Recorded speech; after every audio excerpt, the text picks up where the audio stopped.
സുഹൃത്തുക്കളെ നമസ്കാരം. നമ്മൾ ഇന്ന് ഇവിടെ ഫോട്ടോഷോപ്പിലെ രണ്ടാമത്തെ ടൂളായ മാർക്കീ ടൂളിനെ കുറിച്ചാണ് പഠിക്കുന്നത്. ഉൾക്കാഴ്ചയിൽ നിന്നും എൻ്റെ പേര് ഷഫീഖ്. ഞാൻ എന്നും നിങ്ങളുടെ സ്വന്തം സുഹൃത്ത്.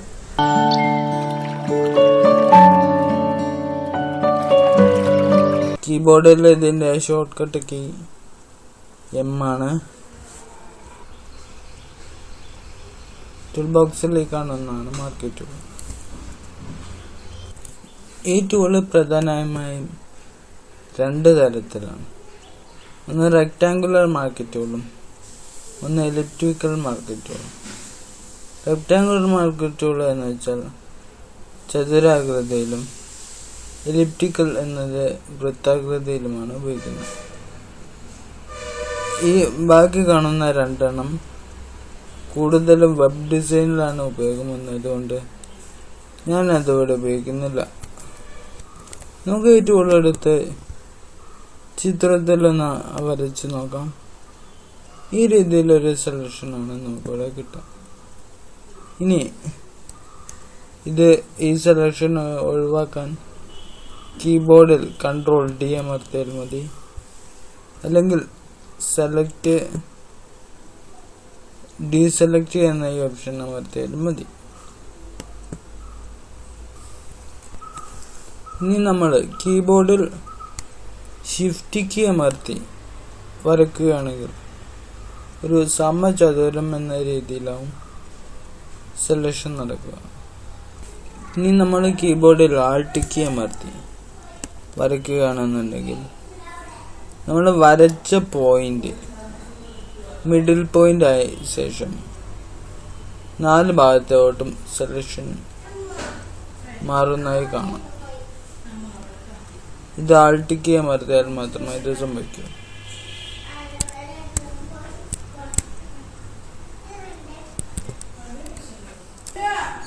ഇനി നമ്മൾ ഷിഫ്റ്റ് കീയും ആൾട്ട് കീ അമർത്തി ഒരു സെലക്ഷൻ വരച്ചാൽ മിഡിൽ പോയിന്റും സെന്റർ പോയിന്റും ഒരുമിച്ച് നമുക്ക് ഉപയോഗിക്കാൻ കഴിയും.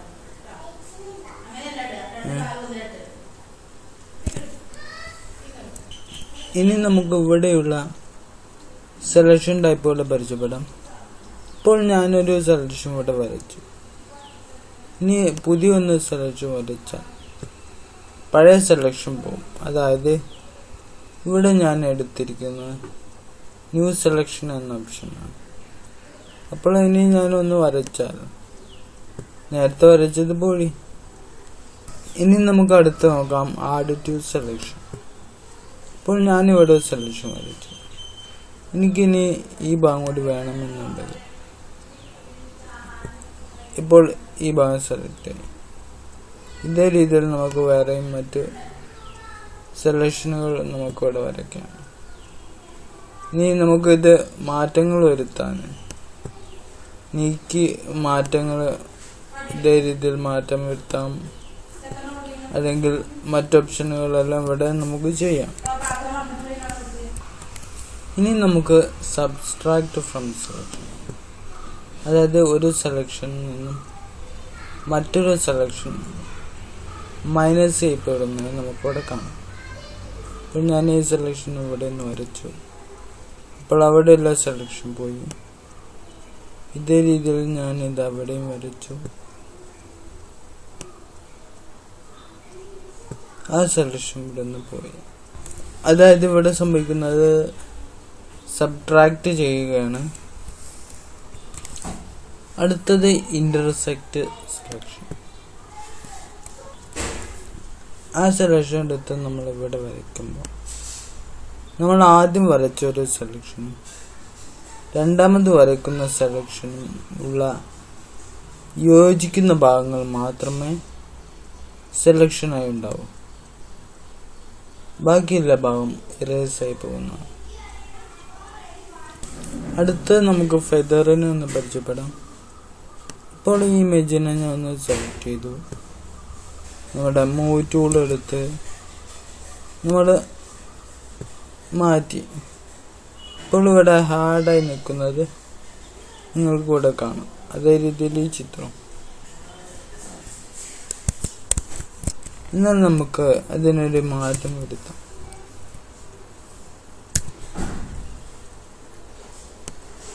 നമുക്കിവിടെ ഒരു 30 എന്ന് ടൈപ്പ് ചെയ്യാം. ശേഷം ഒരു സെലക്ഷൻ എടുത്ത് വരയ്ക്കാം.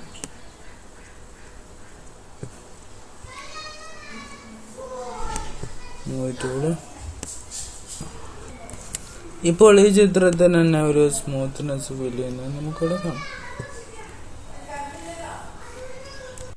നിങ്ങൾക്ക് ഈ ക്ലാസ്സുകൾ ഇഷ്ടപ്പെട്ടിരുന്നെങ്കിൽ ചാനൽ സബ്സ്ക്രൈബ് ചെയ്യുക. തുടർന്നുള്ള ക്ലാസ്സുകൾക്ക് നോട്ടിഫിക്കേഷൻ ക്ലിക്ക് ചെയ്യുക. ഇതേ ഓപ്ഷൻ നമുക്ക് റൈറ്റ് ക്ലിക്ക് ചെയ്താൽ ഇവിടെ ലഭിക്കുന്നതാണ്. സുഹൃത്തുക്കളെ ഓർത്തിരിക്കേണ്ട ഒരു കാര്യം, നമ്മൾ ഫെദർ കൊടുത്ത് കഴിഞ്ഞ് വരയ്ക്കുന്ന സെലക്ഷന് മാത്രമേ ഫെദർ വാല്യൂ അപ്ലൈ ആവത്തുള്ളൂ. അല്ലാതെ എല്ലാ സെലക്ഷനും ഫെദർ അപ്ലൈ ആവുന്നതല്ല. അടുത്തത് നമ്മൾ സ്റ്റൈലാണ് നോക്കുന്നത്. ഇവിടെ നോർമൽ ആയതുകൊണ്ട് ഏത് രീതിയിലും നമുക്ക് ഇവിടെ വരയ്ക്കാം. എന്നാൽ നമ്മളൊരു ഫിക്സഡ് റേഷ്യോ ഇവിടെ കൊടുത്തു 2:5 എന്ന് കൊടുത്തു കഴിഞ്ഞാൽ നമ്മളിവിടെ വരയ്ക്കുമ്പോൾ ആ റേഷ്യോ ഇവിടെ വരുന്നത് നമുക്കിവിടെ കാണാം. ഫിക്സഡ് സൈസ് എന്ന ഓപ്ഷനിലേക്ക് നമ്മൾ വരയ്ക്കുമ്പോൾ നേരത്തെ ഇതിനൊരു സെലക്ഷൻ റേഷ്യോ ഉണ്ടായിരിക്കും. ആ രീതിയിൽ നമുക്ക് സെലക്ട് ചെയ്യാൻ കഴിയുന്നതാണ്. ഒരു ഫിക്സഡ്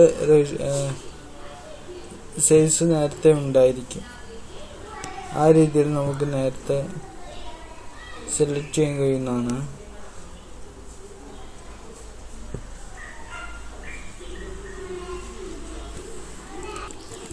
റിഫൈൻ എഡ്ജ് എന്ന ഈ ഓപ്ഷനുമായി ഞാൻ മറ്റൊരു ക്ലാസ്സിൽ വരുന്നതാണ്.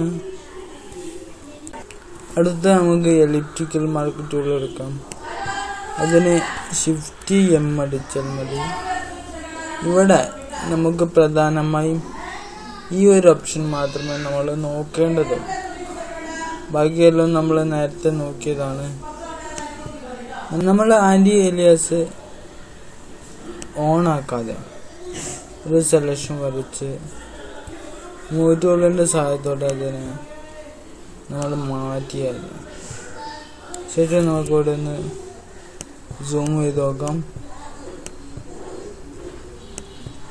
ഇവിടെ സ്മൂത്ത് അല്ല.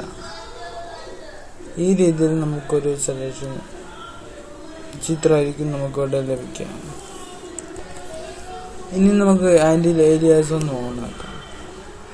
ശേഷം നമ്മളിവിടെ സെലക്ഷൻ വരച്ചു. അതിനെ നമ്മൾ മൂവ് ടൂളിൻ്റെ സഹായത്തോടെ മാറ്റി ഈ ചിത്രം തന്നെ നമുക്കൊന്ന് സൂം ചെയ്ത് നോക്കാം.